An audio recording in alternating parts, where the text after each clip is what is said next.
자, 오늘 저는 여러분들에게 오네시보로라고 하는 사람에 대한 말씀을 증거하면서 은혜를 받으려고 합니다. 한번 따라합시다. 시원케 하는 자.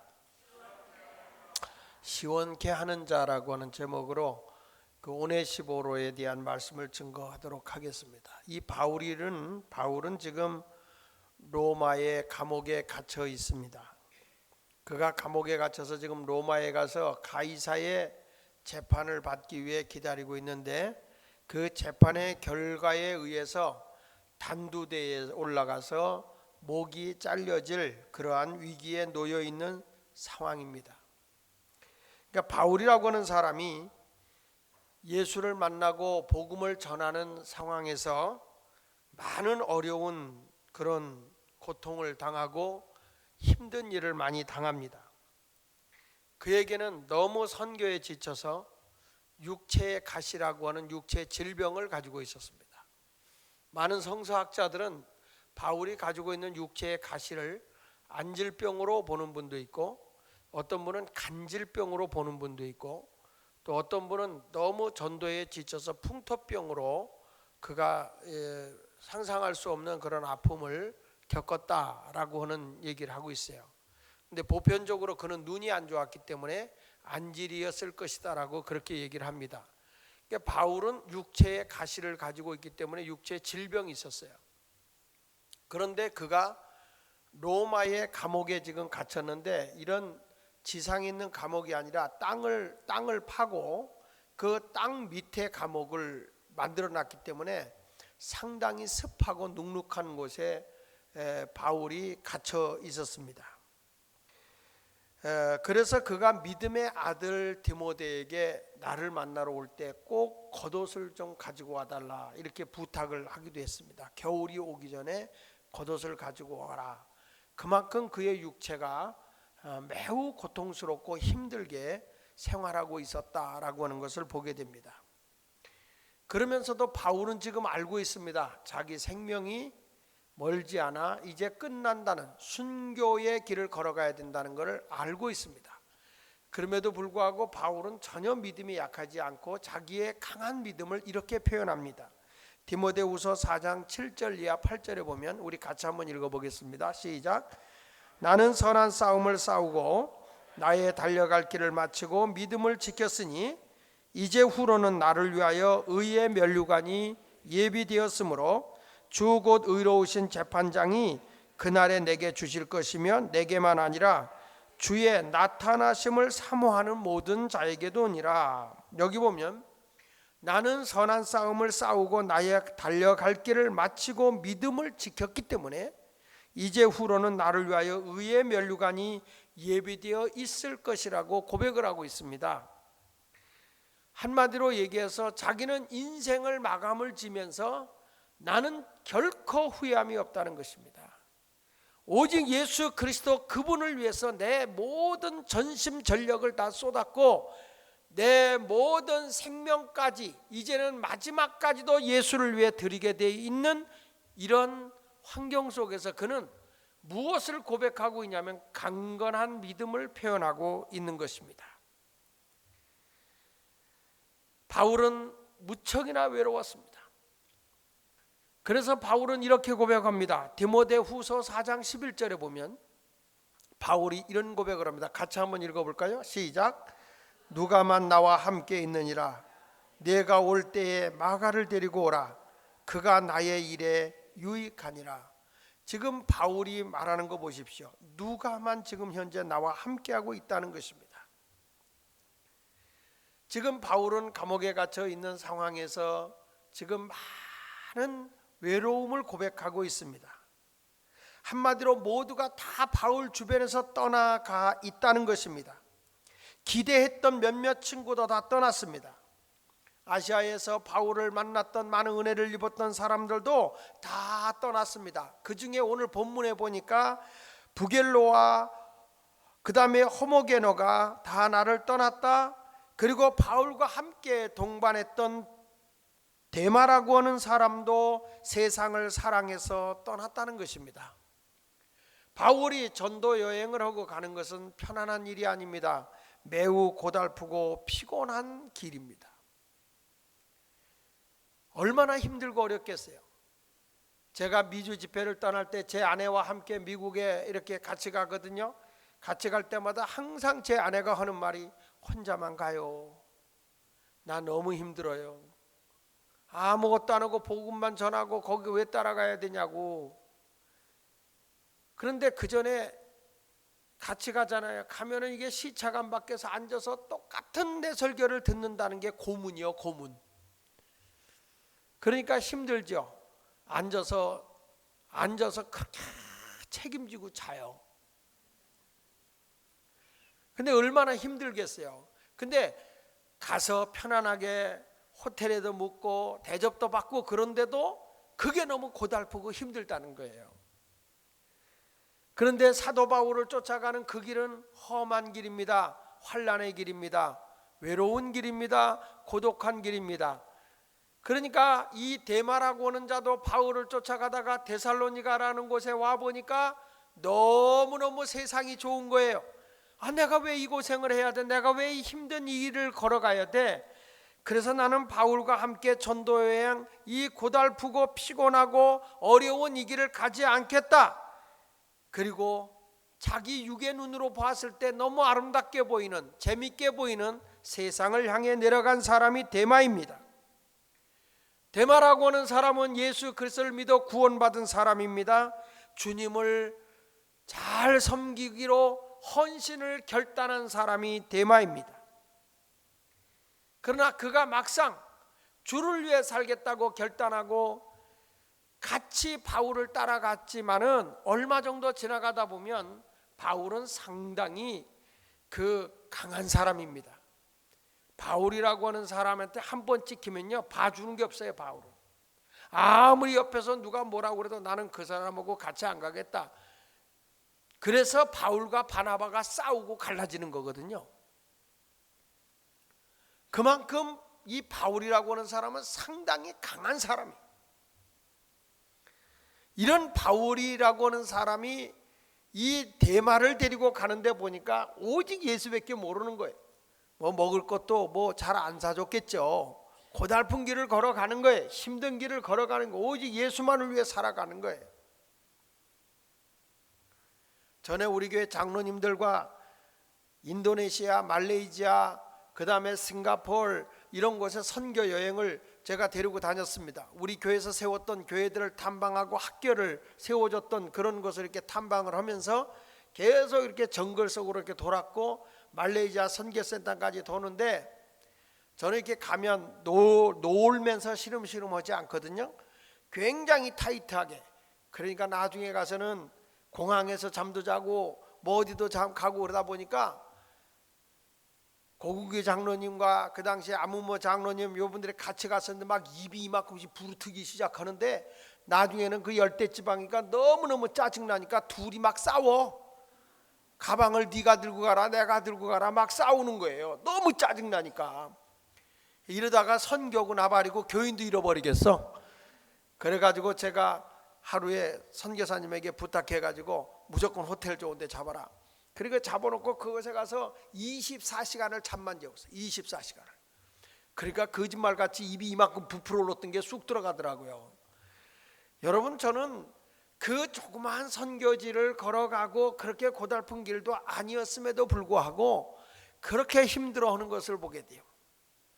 그런데 바울이라고 하는 사람은 생사의 위기를 한두 번 넘긴 게 아니에요.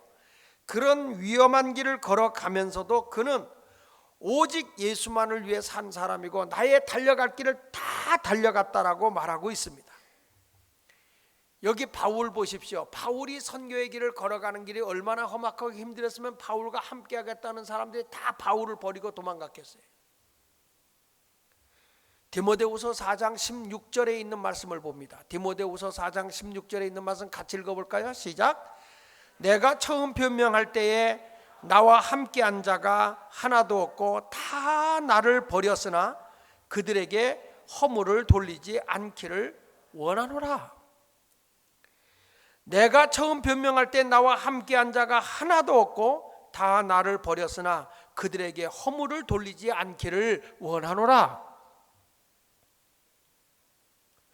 참 쉽지 않은 일이잖아요. 여러분, 이렇게 오직 복음만을 위해서 미쳐 살면요, 세상에 눈팔 일이 없어요. 저도 새벽 기도를 끝나면 잠을 안 자. 지금까지도 이렇게 하고 있지만 어저께도 우리가 밤 9시에 기도회 하고 올라가서 있다가 오늘 새벽 기도 나오고 이렇게 가는 거예요. 책도 보고 설교문도 작성하고 뭐 이렇게 하면서 그렇게 지냅니다. 교회 이렇게 오면 제 생활이 그래요. 근데 내가 너무 피곤했어요. 피곤해서 월요일 날 아침에 새벽 기도를 오고 집에 가서 처음으로 1시간 반을 눈을 붙이고 잠을 잤어요. 그래서 제 아내가 그러더라고. 당신 잠자는 거 보니까 참 좋다고. 근데 1시간 반을 안 자다가 1시간 반을 잠을 자니까 나는 골이 뽀개지게 아픈 거예요. 그러니까 여러분, 그 전에 지금도 기억나는데 김겨철 목사님이 제가 새벽 기도 끝나면 계속 그러고 있으니까 나도 목사님 같이 이러겠다고. 목사님 같이 이러겠다고 그러더니 3개월 따라 하더니 입이 돌아가더라고. 입이 마지못해서 따라서 하는 것과요, 열정을 가지고 재미있고 정말 흥분이 돼서 주의를 하는 것과는 다릅니다. 마지못해서 하는 거는 지쳐버립니다. 그러니까 바울도 내가 보니까 그는 살아도 예수를 위해서, 죽어도 예수를 위해서, 사나 죽으나 내 몸에서 그리스도만 존귀하게 되기를 원한다. 그는 오직 예수에 미쳐 산 사람이에요. 예수밖에 없는 사람이에요. 그러니까 마지못해 따라가는 사람은 따라갈 수가 없는 거예요. 그 길을 못 따라가는 거예요. 그러니까 바울을 다 등지고 떠나간 거예요.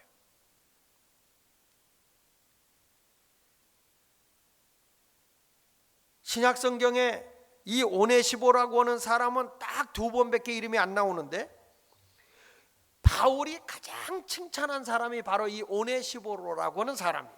그 오네시보로라고 하는 사람은 특별히 말이죠, 하나님의 은혜를 입고 바울을 극진히 섬기는 그런 종이었습니다. 바울은 늘 기도할 때마다 이 오네시보로를 빼놓지 않고 기도를 했어요. 중보기도 해줄 때도. 자, 오늘 본문에 한번 말씀을 봅시다. 디모데후서 1장 16절에 보니까 이렇게 말합니다. 시작. 원하건대 주께서 오네시보로의 집에 국류를 베푸소서. 그가 나를 자주 격려해주고 내가 사슬에 매인 것을 부끄러워하지 아니했다. 또 18절을 한번 보겠습니다.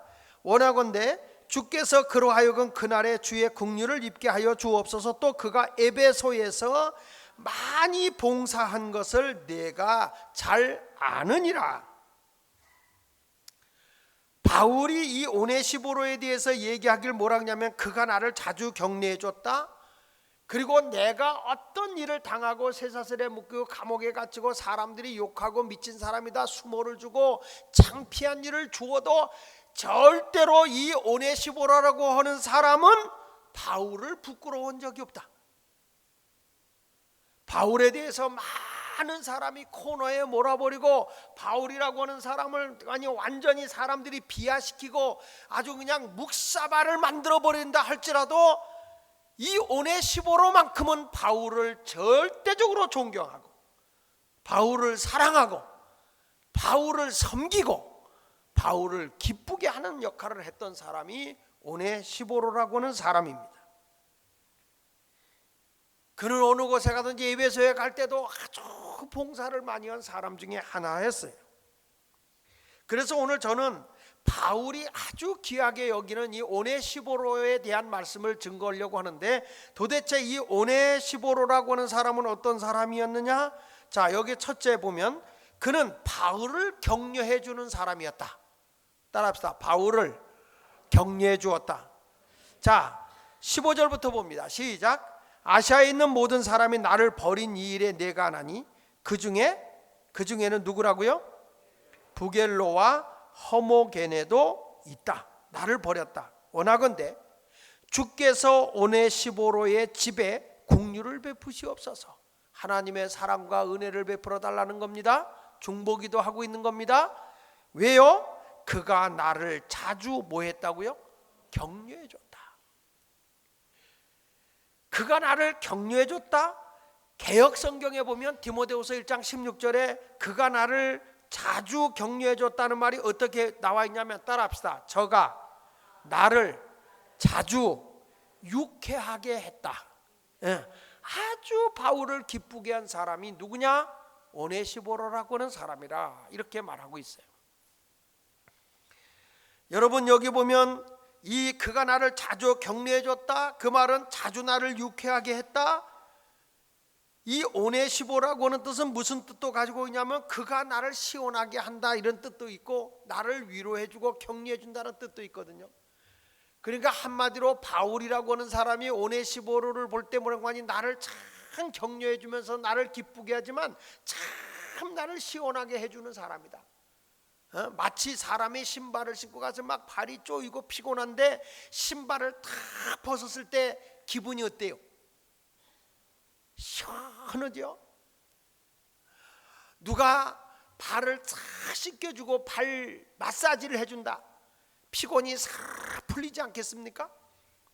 그렇게 시원함을 느끼게 하는 사람이 누구냐? 오네시보로라고 하는 사람이에요. 그래서 제가 아까 여러분들에게 옆에 사람에게 당신은 산소 같은 사람입니다 라고 제가 인사를 시킨 이유가 그 사람을 볼 때마다 나를 시원하게 해주고 나를 유쾌하게 해주고 나를 기쁘게 해준다. 여러분 바울도 굉장히 힘든 사람이었습니다. 바울도 너무너무 사람인데 자기가 지금 단두대에 올라가서 목이 잘라지기 직전에 있는 그런 상황에 놓여 있는 상태인데 아무리 믿음이 좋다고 그래도 두려움이 없었겠습니까? 그리고 모든 사람이 그 위험 앞에서 다 바울을 버리고 떠나갔어요. 그렇게 바울이 능력을 행하고 바울이 기적을 행할 때 수많은 사람이 바울을 쫓아다녔거든요. 근데 막상 바울이 감옥에 갇히고 생명의 위협을 느낀다고 할 때는 다 바울을 떠나간 거예요. 그러니 얼마나 적적하고 외로웠겠어요. 외로움이 왔고 피곤함과 불편함이 내게 확 오게 되면 사람이 낙심이 오는 거예요. 낭만감. 오네시보로라고 하는 사람 바울을 격려하며 시원하게 유쾌하게 해준 그런 사람이었다라고 하는 것을 보게 됩니다. 내가 요즘에 목회하면서 오늘도 내가 우리 교육자들하고 얘기하면서 그런 얘기를 했습니다. 내가 목회하면서 지금까지 이렇게 오는 동안에 왜 목사인 내가 허물이 없었겠어요? 허물도 많고 약점도 많고 나는 너무너무 부족함이 많은 사람이에요. 근데 우리 교회에서 내가 말할 수 없는 그런 교회를 나가라 별소리를 다 듣고 옆에서 말도 많잖아요. 그런 얘기 들으면서 우리 교회가 굳건하게 올 수 있었던 것은 그 옆에서 끝까지 스폰처같이 나를 막아주고 나에게 모든 것을 감싸준 분이 바로 우리 교회 강창석 장로님이세요. 나는 우리 강 장로님이 하신 말씀 가운데 잊지 못하는 말 한마디가 있어요. 그게 뭐냐면 은퇴하기 바로 직전이었어요. 그때 우리 교회 장로님들과 때문에 막 버리지 말아야 될 걸 버린 것 때문에 싸움이 터졌어요. 심각할 정도. 그런데 그때에 딱 싸움이 터졌을 때 강 장로님이 저를 찾아왔어요. 찾아오더니 목사님 내가 정말 더 하고 싶은 마음이 있지만 목사님의 목회에 누가 될 것 같아서 제가 지기로 했습니다. 내가 장로님께 손잡고 그랬어요. 잘하셨다.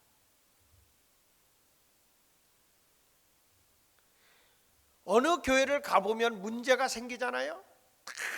사람들이 전부 다 지도자에게 이렇게 감싸주는 게 그게 생립니다. 자기가 코너에 물리면 누구 때문이다 다 다른 사람에게 공격하게 되잖아요. 근데 우리 교회가 지금까지 오는 상황에서 이렇게까지 큰 거는 다 모든 건 제 부족함이고 제 탓입니다. 그럼에도 불구하고 우리 장로님은 저의 바지 조거리가 되주셨어요. 제 수치와 제 부끄러움을 가려주는 그런 장로님이셨다고요. 그래서 우리 교회가 지금까지 온 거예요. 지금도 여러분이 제가 완벽한 사람으로 알고 제 껍데기를 벗겨버리면 저는 부끄러움과 수치밖에 없는 거예요. 그런데 오늘 여기서 바울이라고 하는 사람도 상상할 수 없을 정도로 그렇게 많은 어려움이 있었고 사람들 손가락질 받고 막 뭐라고 그냥 바울에 대해서 비하하고 멸시하고 미친 사람이다, 전염병 같은 사람이다, 유대인을 소욕해하는 사람이다, 모든 공격이 바울에게 집중이 되어 있었어요. 그랬을 때에 그에게 산소와 같이 시원하게 해주고 격려해주고 위로해준 사람이 누구냐? 오네시보로였다 이 말이에요. 여러분 가정에서도 마찬가지예요. 남편이 힘들고 어려운 일에 지쳐서 올 때가 있어요. 그럴 때 우리는 힘들고 어려울 때 그를 갖다 야단치고 책망하고 바가지 긁는 사람이 아니라 산소 같은 아내가 돼야 돼요. 산소 같은 아내. 당신도 수고 많았어. 너무 했었어. 아내가 집안 살림하고 애 보기 힘들어 너무너무 고통하면 집구석에서 뭐 한다고 그래. 그런 소리 하지 마시고요. 산소 같은 남편이 돼주세요. 하나님께서 여러분들이 산소 같은 사람이 되잖아요. 그러면 그 모든 사람에게 위로가 되고 힘이 되는 겁니다. 오네시보로는 바로 그런 사람이었다라고 하는 거예요. 저와 여러분 모든 사람에게 너 때문이야 라고 책망하는 사람이 되기보다, 책임을 전가하는 사람이 되기보다는 격려해 줄 수 있는 사람이 저를 비롯해서 우리 모두가 함께 했으면 좋겠다. 할렐루야. 이번에 우리가 교회 모든 것이 내 마음에 안 드는 것도 있을 수 있고 잘한 것도 있을 수 있어요. 그럴 때마다 수고한 모든 사람에 대해서 격려하는 사람이 돼야 돼. 애썼습니다. 수고하셨습니다. 이제 우리 함께 전도합시다. 우리 함께 교회에 더 은혜스러운 교회가 되도록 합시다. 아멘 하다가 조상이 죽었나? 네.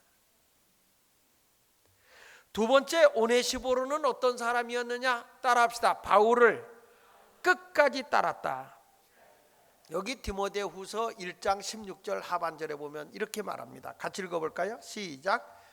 내가 사슬에 매인 것을 부끄러워하지 아니하고. 여기 오네시보로는요, 내가는 누구냐면 바울이에요. 바울이 쇠사슬에 묶여서 감옥에 갇혀 있는 것을 부끄러워하지 않는다. 여러분의 장목사가 쇠사슬에 묶여서 복음을 전하다가 쇠사슬에 묶여서 감옥에 갇혔다. 부끄럽죠? 아니요. 그런데 부끄러워요. 안 와요, 면회도. 그런데 이 오네시보라고 하는 사람은요, 바울이 옥에 갇혀 있음에도 불구하고 이 바울은 끝까지 이 오네시보로가 바울과 함께 하고 싶어서 바울을 막 찾아주고 계속 관심을 갖고 있는 사람이에요. 그는 어느 곳에 바울이 가든지 어디 곳에 에베소에 가서도 봉사사역을 하는데 적당하게 하는 사람이 아니라 끝까지 하는 사람이에요. 끝까지. 아주 끈기 있게 하는 사람이에요. 디모데후서 1장 18절에 이렇게 말합니다.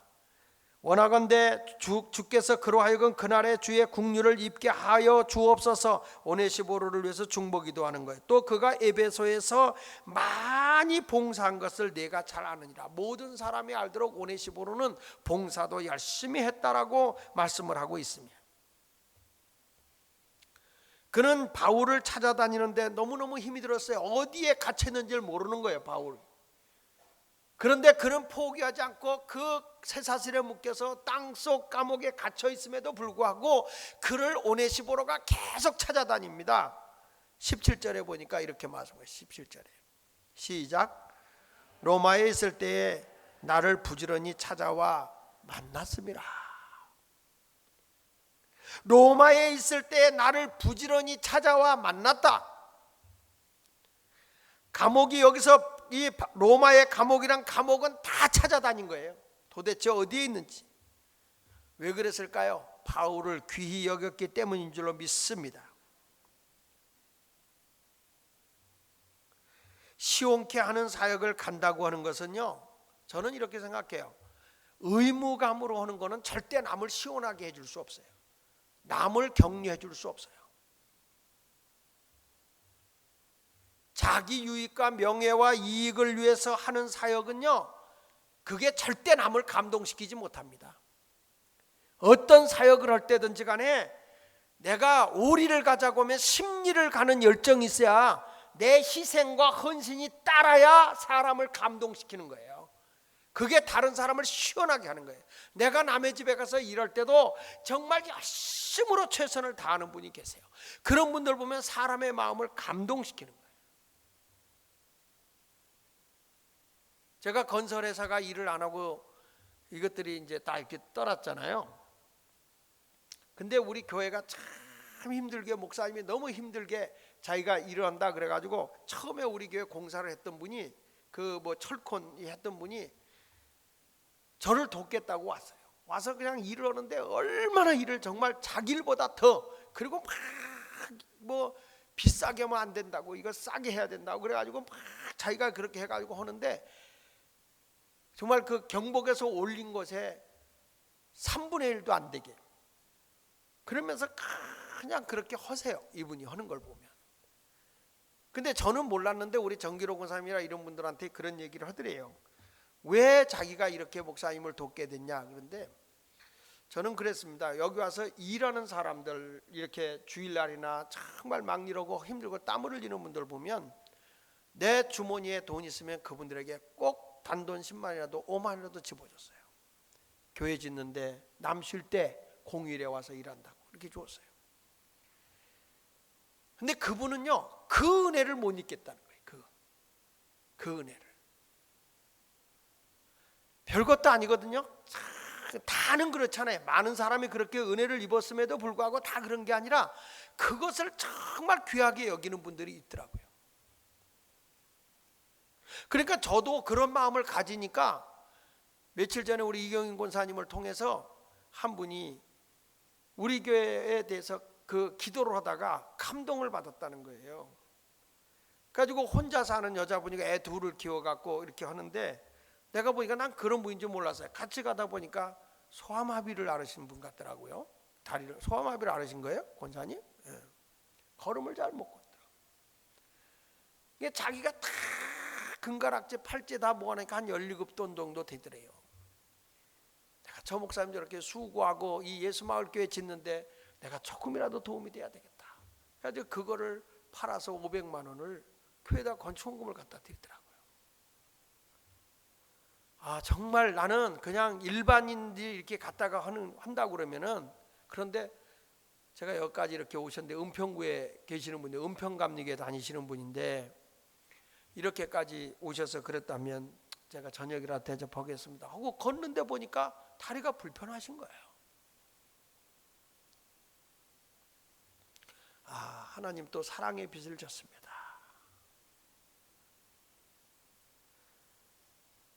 정말 고맙더라고요. 고맙다. 사람이 어느 때 어떤 힘들고 어려운 일이 있을 때 사람을 이렇게 마음에 정말 감동을 주고 시원하게 해주는 분이 계세요. 목사님 돈이 문제가 아니잖아요. 목사님 힘드시죠? 기도하고 있습니다. 목사님 용기 내세요. 집사님 힘드시죠? 기도하고 있습니다. 하나님이 도우세요. 이렇게 서로를 위로해주고 힘이 되어주는 그런 생수 같은 성도, 산소 같은 성도. 그것이 어쩌다 한 번이 아니고 정말 끊임없이 이루어지는 거예요. 끊임없이. 그러니까 이 바울이라고 하는 사람이 오네시모를 왜 좋아하겠습니까? 정말 끈기 있게 바울에 감동을 주는 사람이에요. 마지못해 하는 게 아니에요. 속옷 달라면 겉옷까지 내주는 사람이에요. 오리 가자면 심리 가주는 사람이에요. 그러니까 자기를 희생하고 자기 것을 더 희생하려고 하니까 사람의 뭐가 와요? 감동이 오는 거예요. 감동. 하는 것만큼, 누구나 하는 것만큼 딱 하잖아요. 절대 남을 시원하게 못해요. 절대 남의 감동을 못 줘요. 남이 다 해놓은 거 걸어가는 사람은 무슨 감동을 줘요? 힘들고 어려워도 내가 정말 밤새워 가면서도 이 일을 해야 되겠다, 이 열정을 가져야 되겠다라는 자세를 가지고 갈 때 사람의 마음에 감동을 주는 것이죠. 오죽하면 이 바울이라고 하는 사람이 기도할 때마다 오네시모로라고 하는 사람을 빼놓지 않고 기도하겠습니까? 작은 정성과 관심이 큰 위로와 격려를 주듯이 여러분들도 작은 말 한마디가, 위로의 한마디가 사람에게 용기를 줄 수 있는 것입니다. 이사야 40장 29절 이하에 보니까 하나님도 이렇게 말하잖아요. 피곤한 자에게는 뭘 주신다고요? 능력을 주시며 무능한 자에게는 힘을 더하시나니 소년이라도 피곤하며 곤비하며 장정이라도 넘어지며 쓰러지되 오직 여호와를 앙망하는 자는 새 힘을 얻으리니 독수리가 날개치며 올라간 같을 것이요 다른 박질하여도 곤비하지 아니하겠고 걸어가도 피곤하지 아니하리로다. 잘 보십시오. 여호와를 앙망하는 자, 여호와를 바라보는 자, 하나님은 새 힘을 준다. 독수리가 날개치며 올라간 같이 너는 달려가도 피곤하지 않고 걸어가도 피곤하지 않을 것이다. 하나님의 역사는 그런 겁니다. 저와 제 아내는요, 새벽 기도 갈 때 서로 안 깨워요. 그냥 슬며시 일어나서 가요. 내가 2번을 안 깨우고 새벽 기도 갔다 와서 우리 집사람이 무척 고단했나 봐요. 고난 내 영혼 편히 쉬라고 흔들어 깨우지도 않았어요. 그랬더니 우리 집사람이 새벽 기도만 갔다 올라가면 그래. 아유 깨우지. 미안해서 그러는 것 같아. 근데 여러분, 사람이요 하나님을 앙망하고 살면, 앙망하면요 새벽에 못 일어날 이유가 없어요. 하나님을 앙망하는 마음이 덜해지면 주님을 향한 열정이 식어지는 거예요. 그러니까 여러분들도 내가 예수 믿고 주님을 향해 가는 일이 피곤하지 않다, 힘들지 않다, 오직 예수만을 위해 살겠다, 이런 자세가 각오가 되어 있으면 사람에게 감동을 줍니다. 근데 싹 보잖아요. 아, 저 사람은 의무감으로 하는 사람이구나, 저 사람은 은혜로 하는 사람이구나, 저 사람은 정말 열정을 갖고 하는 사람이구나. 딱 얼굴 보고 행동하는 거 보면 보여요, 안 보여요? 나타나요, 안 나타나요? 나타나, 안 나타나? 사명감을 가지고 오는 사람은요 정말 변화가 있다고요. 얼굴에서부터 다르다고요. 사랑하는 여러분, 그래서 우리가 돌아오는 주일은 맥주감사 주일로 지킵니다. 왜냐? 하나님이 주신 명령이기 때문에 지키는 겁니다. 출애굽기 23장 16절에도 보니까 맥주절을 지키라 했는데 내가 수고하여 밭에 뿌린 것에 첫 열매를 거둔 것이기 때문이라고 그랬습니다. 애굽에서 구원받은 백성이 하나님의 은혜로 첫 열매를 거뒀을 때 드린 절기가 맥주절이에요. 우리 하나님은 구원받은 백성이 이 땅에서 아무것도 없는 사막지대 같은 곳에서 하나님이 주신 것에 대해서 감사하라는 겁니다. 저들이 하나님이 구름기둥과 불기둥으로 만나를 내려주면서 근근히 살던 사람이 어느 순간 하나님께서 땅에서 수확을 거두게 해주신 거예요. 이 맥주 감사는 뭐냐? 신명기 6장 12절에 보면 이렇게 말합니다. 같이 읽어보겠습니다. 시작. 너는 조심하여 너를 애굽 땅 종되었던 집에서 인도하여 내신 여호와를 잊지 말라. 여러분, 이 맥주 감사절에서 우리가 잊지 말라는 게 너를 애굽에서 구원해 내신 하나님을 잊지 말라는 거예요. 과거를 잊지 마라. 여러분이 과거 생활 잊지 말아야 돼요. 예수 만나기 이전과 예수 만나고 나서 변화된 삶, 내가 힘들고 어려웠을 때 하나님이 도와주신 삶, 그런 걸 잊지 않고 지키는 것이 맥주 감사고, 이 감사를 지킬 때에 여러분들이 하나님의 마음을 기쁘게 하는 거예요. 오네시보로가 바로 바울의 마음에 감동을 준 것처럼 이 절기 감사는 하나님을 감동시켜야 되는 거예요. 하나님을 기쁘게 해드릴 수 있어야 돼요. 하나님이 우리에게 귀한 걸 주셨다. 그래서 언제나 하나님이 받은 은혜를 잊어서는 안 된다고 가르치는 거예요. 성경 말씀 신명기 8장 12절에도 보면 이렇게 말합니다. 시작. 내가 먹어서 배부르고 아름다운 집을 짓고 거주하게 되며 또 내 소와 양이 번성하며 내 은금이 증식되며 내 소유가 다 풍부하게 될 때에 내 마음이 교만하여 내 하나님 여호와를 잊어버릴까 염려하노라. 여호와는 너를 애굽 땅 종되었던 집에서 이끌어낸다. 너를 애굽에서 이끌어내지 않았느냐? 그러니까 내 마음이 교만해서 내 하나님 여호와를 잊어버릴까 염려하라는 거예요.